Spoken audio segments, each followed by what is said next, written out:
Nouveau mandat, nouvelle promesse. Mais le changement sera-t-il réel? Depuis des années, les mêmes visages, les mêmes méthodes, les mêmes problèmes. Le Gabon semble figé. Alors, qu'attend-on vraiment du prochain président? Passons en revue les 3 options qui s'offrent au prochain président et leurs conséquences. Option numéro 1. Changer les éternels ministres.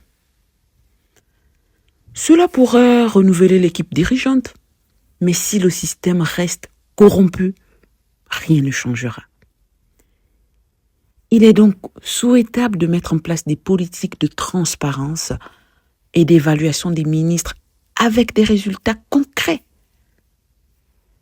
Changer les ministres peut être une première étape, mais cela suffit-il? Option numéro 2, modifier encore la Constitution. La pauvre. Survivra-t-elle à un nouveau changement? Dans tous les cas, changer les règles peut être nécessaire, mais dans certains pays, cela a surtout servi à prolonger le pouvoir d'un président. Il serait préférable d'instaurer une réforme constitutionnelle qui empêche la concentration du pouvoir et garantisse des élections réellement démocratiques. Changer la Constitution pourrait avoir un effet immédiat.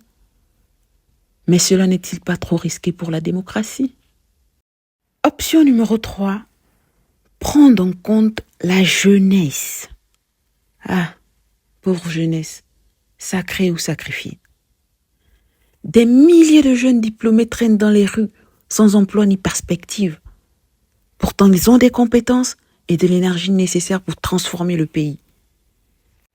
Il faudrait intégrer plus de jeunes dans les instances de décision, investir dans des formations adaptées aux besoins du marché et encourager des initiatives entrepreneuriales pour créer de l'emploi.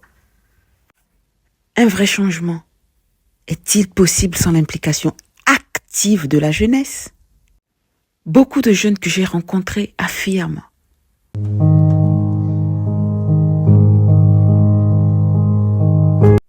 Alors, maintenant que nous avons entendu ces voix, ces cris des jeunes Gabonais, quelles solutions peuvent réellement changer la donne pour le Gabon?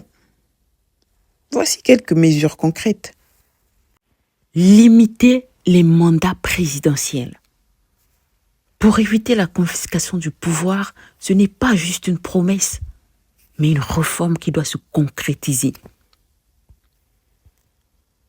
Mettre fin au clientélisme. Nommer les ministres sur la base de leurs compétences et non de leur affinité politique. Cela doit être suivi par des choix réels et non des simples déclarations.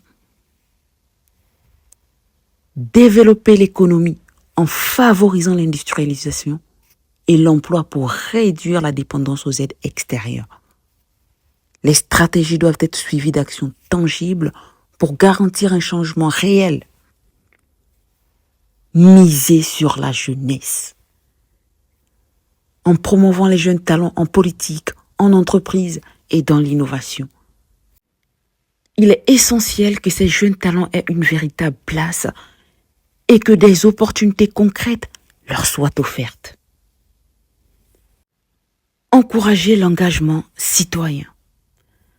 Un peuple informé et mobilisé peut exiger des comptes et peser sur des décisions.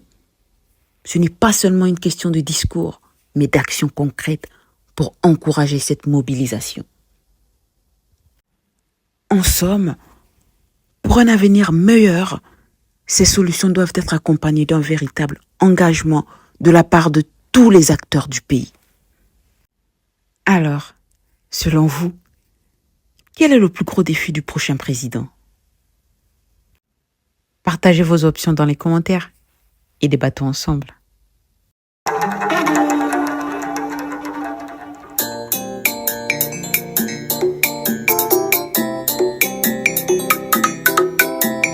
Yo yo yo, vamwana nzeni haya.